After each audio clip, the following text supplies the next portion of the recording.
Hi, my name is Dr. Vera Tarman, and I'm an addictions physician working out of Toronto, Canada. Today, I want to talk about comfort eating and food addiction. Are they the same thing? They sure look like the same thing. Understanding the differences is crucial for effective management and treatment. Let's look at some of the differences. What is comfort eating?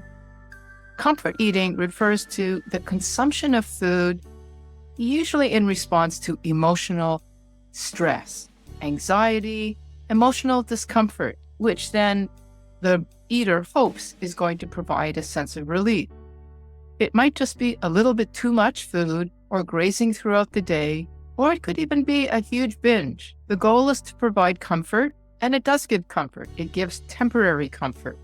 The satisfaction provided by comfort eating is transient, offers short-term relief from negative emotions. Now, when a person sits down to eat because they're trying to comfort some negative emotion, they have some intention to consume the food, but usually they're not intending to eat a lot. They're just wanting to feel a little bit better.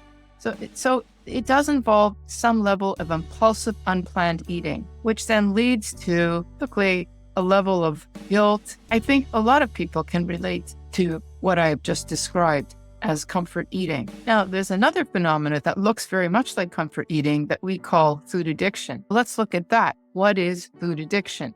A food addiction reflects a compulsive relationship with specific foods or types of food that lead to a loss of control over consumption. And in that way, it's very similar to comfort eating. Typical foods are sugar or flour-based products like donuts, cakes, muffins, or almost any ultra-processed food, chips, ice creams, candy. And what's interesting in the realm of food addiction, not very typical with comfort eating, is it can even be healthy food that the person is over-consuming. Think fruits, nuts, not just a few cashews, but the whole bottle, or cheese. This compulsive overeating, yes, it can look like comfort eating. Second thing is there's a level of craving and a consequence of withdrawal when the person tries to stop. So individuals experience intense cravings and then will undergo withdrawal symptoms when trying to cut back on those foods. They actually get a sense of withdrawal, which may lead to a feeling of deprivation or just constant obsessing about the food. Basically, does the food call to you? When you've stopped, you're continuing to think about it. Food addiction, the diagnosis of food addiction, has very common similarities with other drugs like alcohol, tobacco, cocaine, cannabis. The neurological and behavioral parallels between food addiction and these other substance disorders actually supports its classification as an addiction. Unfortunately, not yet in the DSM-5 or the ICD, but amongst clinicians, it is a diagnosis. And the criteria, by using the Yale Food Inventory or by using the 20 questions of am I a food addict on the internet that you can find, these measures are all trying to grasp the same thing. Does a person have craving? Do they develop a tolerance? In other words, they need more to get the same effect. Do they get dependence and withdrawal symptoms? In other words, if I don't have this, I'm so agitated that I can't sleep or I can't work, or I just feel really tired and irritable and headaches. These kind of symptoms are specific to food addiction. They're not with comfort eating. A person may be too full after they've eaten and they may feel bad.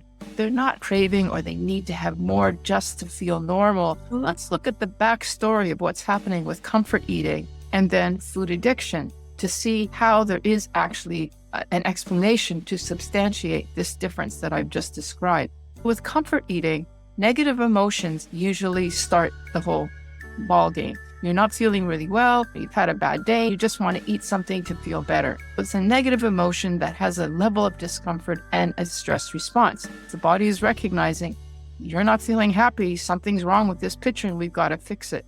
Eating particular food will actually stimulate a release of endorphin and dopamine, which gives that temporary sense of relief from the discomforting emotions and the happiness. The endorphin gives the sense of pain relief, that sense of numbing that you get after a big bowl of ice cream or cheese. You still feel the negative feeling, but it's buffeted. It's not as painful. That's the endorphin effect. Or you get the feeling of, oh, wow, I'm really enjoying this food. It's so exciting. I'm going to have lots of fun eating this stuff. That's a level of excitement that also will soothe the negative emotion, especially if it's feeling lonely or tired or unhappy. Now, this is also true with comfort eating. So you might actually think of food addiction as comfort eating plus a whole baggage of the dynamic of addiction on top of the comfort eating. In fact, often food addiction came from too much comfort eating, if you will. People with food addiction choose foods for the endorphin and dopamine effect, same as the comfort eater, but often regardless of mood. They don't have to be in an unhappy mood. They can be happy. If a person is in a chronic state of stimulation, in other words, they're always eating comfort food, what ends up happening is that chronic stimulation of dopamine and endorphin will lead to a neuroadaptation in the brain, which then leads to the development of addiction. Comfort eating then becomes no longer part of the equation. It may have started the whole story, but it no longer becomes irrelevant. Often the food addict is uncomfortable. They're so full. They're frantic. They're losing a sense of control and they're unhappy. They feel sick, but they still obsess and crave the food. It's not about comfort anymore. To sum it up, what's the difference between the two?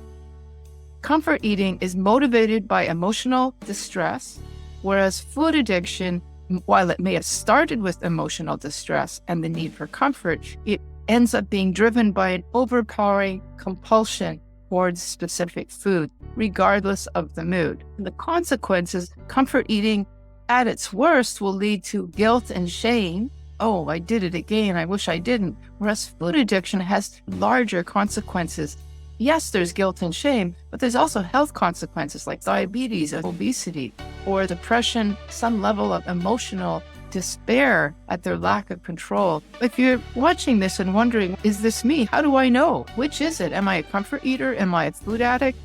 Am I both? You can look at the Yale Food Inventory or ask the 20 questions, am I a food addict? But I want to narrow it down to one simple thing. Key question is, can you moderate intake?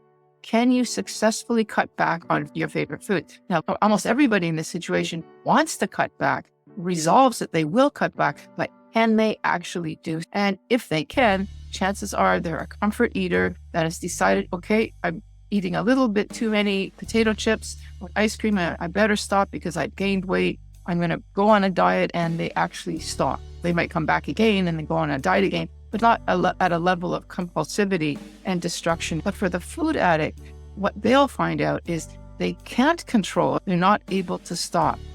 Another key piece is when they do stop, does the compulsion to want to overeat settle down? Because what we've discovered with food addiction is when you are no longer stimulating the trigger, the actual desire to eat, the craving settle. Just to sum it up, ask the question, can you moderate intake, or do you find that every time you make that resolution, I'm going to stop, you can't? You just keep going back and actually eating more.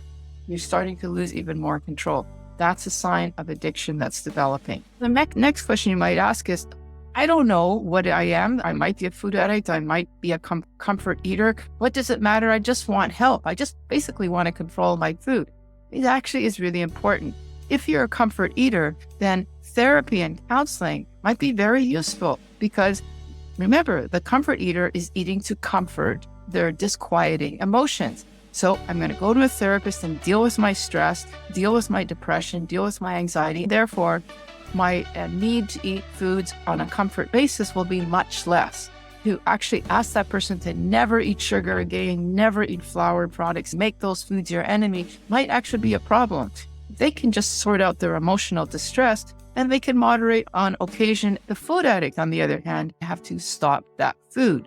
In order to stop that food, that's not easy. That's like asking the smoker, just quit smoking, or the drinker, just stop drinking, or the crack addict, for God's sakes, would you stop because it's destroying your life? They would if they could. They're not doing this for fun anymore. There's no comfort in addiction. It may have started that way, but there isn't in the end. They're in distress. So they're going to need a lot of help. They're going to need tools from the addiction toolkit that the comfort eater doesn't need. But the food addict, they're going to need to go to group therapy, like 12-step meetings or some sort of secular version of that. and they're going to have to learn how to define what their abstinence is and then support their abstinence. And yes, they'll need therapy too. You try to get the person to remove the triggering substance so that they're not so engrossed. Then have them go to therapy to maintain their sobriety. So the comfort eater, therapy is probably plenty. With the food addict, it's quit the substance, get the support to stay quit, and then get therapy so that you're happy staying quit. Because if once you stop using your substance, all those problems that you had before, probably from the addiction, now you got to work with. So you're going to need therapy to maintain sobriety. But it shouldn't be the first thing. It might be to get you in the door and to get you ready, but the real work happens after sobriety. In both cases, there is a solution, but you need to know which case you are to decide what solution you're going to do. And therapy, support groups, behavior modification are effective for both groups, but mainly for the comfort eater, you want to deal with the emotion, and then you want moderate eating. Just control your food. We're not going to ask that person to cut back on something. If it can actually moderate and they want it, then fine. You have to decide what is your trigger food. And I'm going to say that it is most likely sugar, most likely a flour-based product, and then look at your list of ultra-processed foods that are in your fridge and your cupboards. And then if you still struggle, you remove those foods and you're still struggling, then look at other things that might be continuing the triggering process. It could actually be healthy foods like nuts, like fruit, like dairy. It could even be another addiction. If you're a smoker, if you're a drinker, it's why we actually encourage people who are food addicts in recovery to quit all addictions over time or right away, because you want to get peace from the addiction engine that's happening in the brain. And any of these ways are outlets to continue that process. Now that I've told you there is a solution, for those of you who would like to know what solutions there are for comfort eating, basically that's therapy, and any therapy will do. There's lots of great therapy. But with food addiction, it's a fairly new field. You may not know of very many of them. There's the YouTube channel that you're watching right now, and I have lots of different videos talking about food addiction. Please watch those so that you can educate yourself. My book, Food Junkies, Recovery from Food Addiction, is another great option. It's a good primer to get started to understand about food addiction. And finally, there's my Facebook group here. I'm just going to move out of the way. Sugar Free for Life, I'm Sweet Enough, which is a free group where you can get lots of discussion. You can ask your questions, lots of PDFs of different paid and free resources there. Please join that group and subscribe to YouTube videos. Thank you for watching.